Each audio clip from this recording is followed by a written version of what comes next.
कटहल का अचार।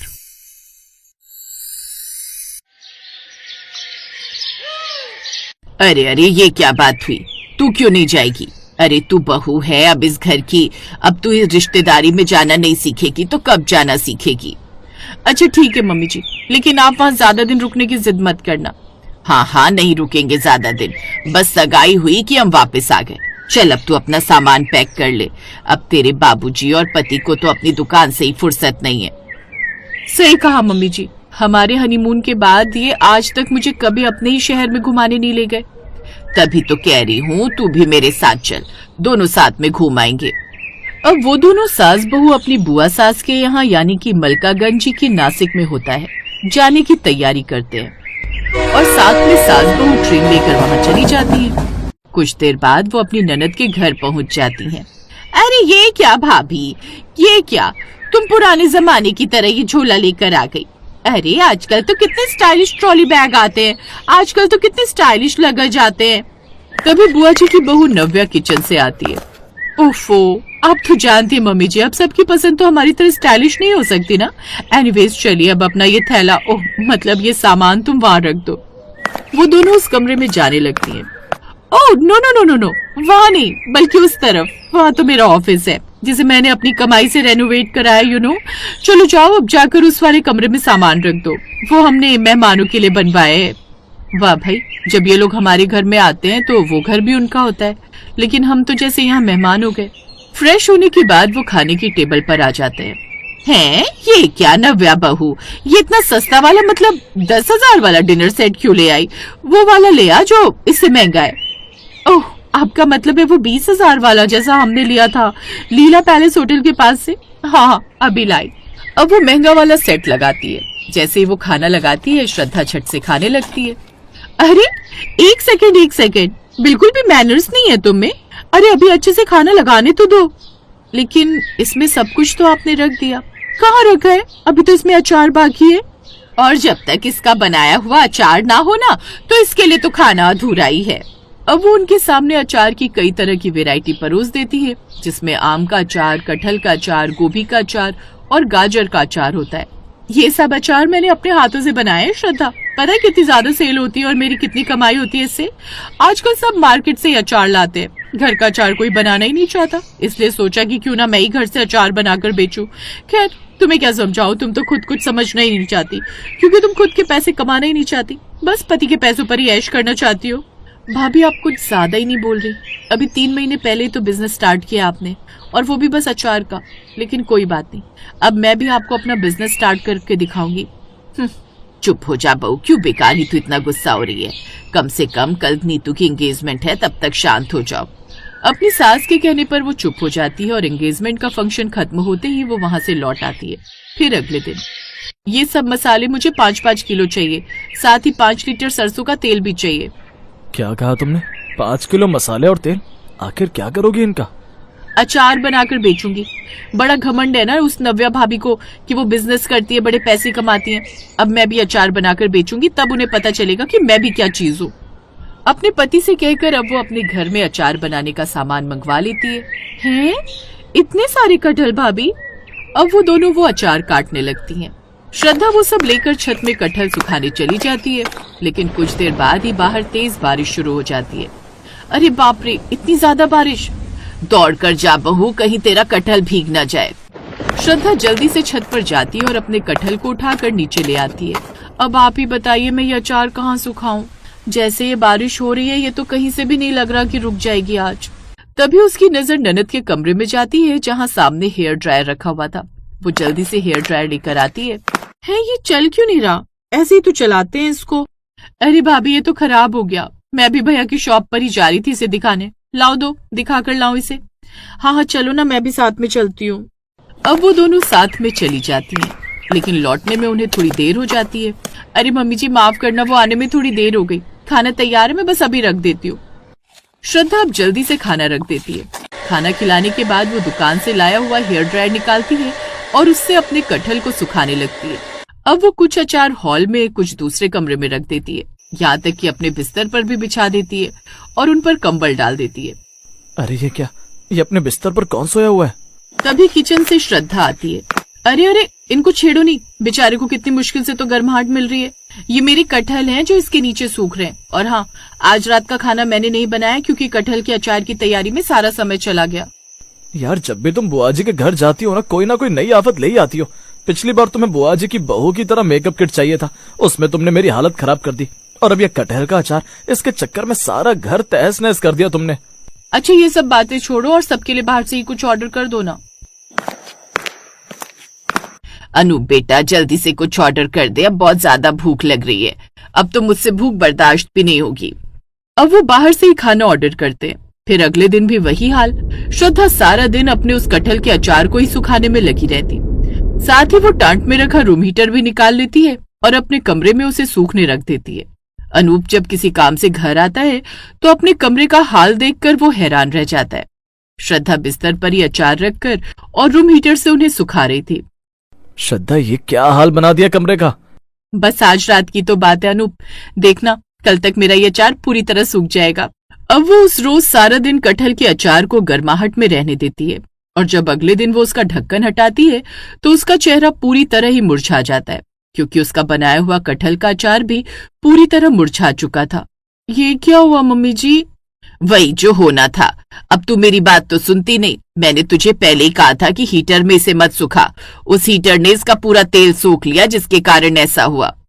अब तो मेरी पूरी मेहनत खराब हो गई मम्मी जी। श्रद्धा बेचारी अपने उस कटहल के सूखे हुए अचार को निहारती रहती है जिस पर उसने इतनी मेहनत की थी।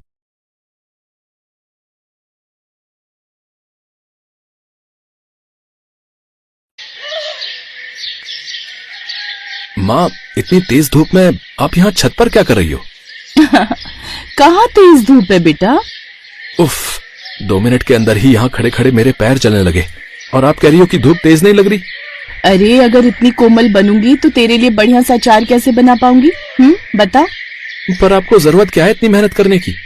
अब तो मैं कमाने लगा हूँ, घर का खर्च आराम से चला सकता हूँ। इसीलिए अब आपको इस कड़कती धूप में अचार बनाकर बेचने की जरूरत नहीं है। अच्छी बात है बेटा, पर मैं ये काम इतनी आसानी से नहीं छोड़ पाऊंगी। तुझे याद नहीं, तेरे पिताजी के गुजर जाने के बाद यही अचार बना बना कर तो मैंने अपना और तेरा पेट पाला था बेटा। हाँ माँ, पर तब बात कुछ और थी, अब इसकी कोई जरूरत नहीं है। चलो आप फौरन नीचे चलो मेरे साथ। अच्छा बाबा तू चल, मैं बस आम फैलाकर 2 मिनट में आती हूँ। अपनी माँ अमृता की बात सुनकर अर्जुन मुस्कुराकर सीढ़ियों से नीचे उतरने लगा। थोड़ी देर बाद उसकी माँ अमृता भी नीचे उतर आई और फिर, माँ आपने बहुत कष्ट उठाए ना मेरे लिए, लेकिन अब मैं काबिल हो गया हूँ, भरोसा रखिए मुझ पर। तुझ पर भरोसा नहीं करूंगी तो किस पर करूंगी मेरे बच्चे? पर तू मेरी बात भी तो समझ। अचार बनाना मुझे अच्छा लगता है, बस इसीलिए करती हूँ ये सब, और कोई बात नहीं, सच में। अच्छा तो इसका मतलब आप अचार बनाना कभी नहीं छोड़ेंगी? छोड़ दूंगी। जब तू एक सुंदर सी बहू ले आएगा ना मेरे लिए, तब जैसा तू कहेगा वैसा ही करूंगी मैं। पक्का? हाँ हाँ पक्का। ठीक है फिर, अगर ऐसा है तो अब तो बहू लानी ही पड़ेगी आपके लिए। दरअसल अर्जुन के पिता की मौत के बाद अमृता ने उसे पालने के लिए बहुत मुसीबतें उठाई थी। दिन रात अचार बनाकर बेचा और इस तरह पैसे कमाकर उसने अपने इकलौते बेटे अर्जुन को पढ़ा लिखा कर काबिल बनाया। उनकी मेहनत रंग लाई और अर्जुन को एक कंपनी में अच्छी नौकरी मिल गई। और फिर कुछ दिनों के बाद, अरे पगले, तो तूने इतना वक्त क्यों लगा दिया मुझे बताने में? वैसे नाम क्या है उसका? अंकिता नाम है उसका माँ, मेरे साथ कॉलेज में पढ़ती थी, बस तभी से। ले बता, और ये बात तू मुझे अब बता रहा है। चल मुझे कल ही उसके घर ले चल, मैं खुद उसके माता पिता से मिलकर तेरी शादी की बात करूंगी। अंकिता के माता पिता को भी अर्जुन बहुत पसंद आया और फिर कुछ दिन बाद ही अर्जुन और अंकिता की धूमधाम से शादी हो गई। अर्जुन की शादी अमृता के जीवन में भी खुशियां ले आई क्योंकि अब उसका परिवार पूरा जो हो गया था। फिर शादी के ठीक 2 दिन बाद, क्या कर रही हो अंकिता? आलू के पराठे बना रही हो माँ जी। लगता है बड़े लाड प्यार से पाला है तुम्हारी माँ ने तुम्हें। सच बताओ, तुम्हें रसोई में ज्यादा काम नहीं करने दिया ना उन्होंने? आपको कैसे पता? ऐसे कि आलू के पराठे तो बनाने बैठी हो, पर आलू कहाँ है? ओह शिट, वो तो मैं भूल ही गई। अब माँ जी बस अभी काट कर लाती हूँ। काट कर नहीं, उबाल कर मेरी बहू रानी। वैसे मुझे पक्का यकीन है कि तुम बिना आलू के भी अच्छे आलू के पराठे बना लोगी। रसोई में तुम्हारा हाथ बहुत मजबूत दिखाई देता है। है ना? अर्जुन भी यही कहते हैं। वो समझ गई थी कि अर्जुन जिस बहू के दम पर उसे आराम करने को कह रहा था, असल में उसे अभी बहुत कुछ सिखाना बाकी था। फिर अगले ही दिन से अंकिता एक अच्छी बहू की तरह अपनी सास से खाना बनाना सीखने लगी। और कुछ दिनों के बाद, सुनिए, ये अचार चखिए न जरा। हाँ हाँ, दिखाओ। माँ, आपके हाथों के अचार का जवाब नहीं है। माँ जी ने नहीं, मैंने बनाया है इस बार। क्या तुम सच कह रही हो? हाँ अर्जुन, अब मैंने तेरी पत्नी को भी अचार बनाना सिखा दिया है ना स्वाद बढ़िया। अब हम दोनों मिलकर अचार बनाया करेंगी। माँ बस करो, मैं इतना अचार नहीं खा सकता। ऐसे कैसे नहीं खा सकते? अभी तो मुझे बहुत सारा अचार डालना है, एकदम परफेक्ट बनाना है। हाँ, ये परफेक्ट ही बनाया तुमने, लेकिन अब और अचार डालने की जरूरत नहीं है, सच में। नहीं नहीं नहीं, मुझे लगता है इसमें अभी कुछ कसर बाकी है, तो मैं कल फिर से डालूंगी अचार, और अगर कल भी ठीक नहीं बना तो परसों फिर से। अंकिता का ये प्रण सुनकर अर्जुन ने अपना माथा पीट लिया। ऐसे ही वक्त बीतता गया, पर वक्त बीतने के साथ अंकिता की अचार बनाने की इच्छा और मजबूत होती चली गई। वो रोज अच्छा अचार बनाने की कोशिश करती, और फिर एक दिन उसने अचार बनाने में महारत हासिल कर ही ली। फिर एक दिन, माँ जी, मुझे राई कूटनी, और देखो ना, ये अभी तक नहीं आए। काफी देर हो गई है, अब तक तो उसे आ जाना चाहिए था, चिंता की बात है। अमृता का इतना कहना था कि तभी उनका पड़ोसी और अर्जुन का दोस्त राहुल भागा भागा अमृता के पास आया। चाची जल्दी चलो, अर्जुन का एक्सीडेंट हो गया है, पुलिस उसे अस्पताल लेकर गई है। राहुल की बात सुनते ही अमृता और अंकिता के होश उड़ गए। दोनों फौरन अस्पताल पहुंचे और फिर, डॉक्टर, मैं अर्जुन की पत्नी हूँ, क्या हुआ उन्हें, कैसे है वो अब? मुझे लगता है शायद किसी बड़ी गाड़ी ने हिट किया है।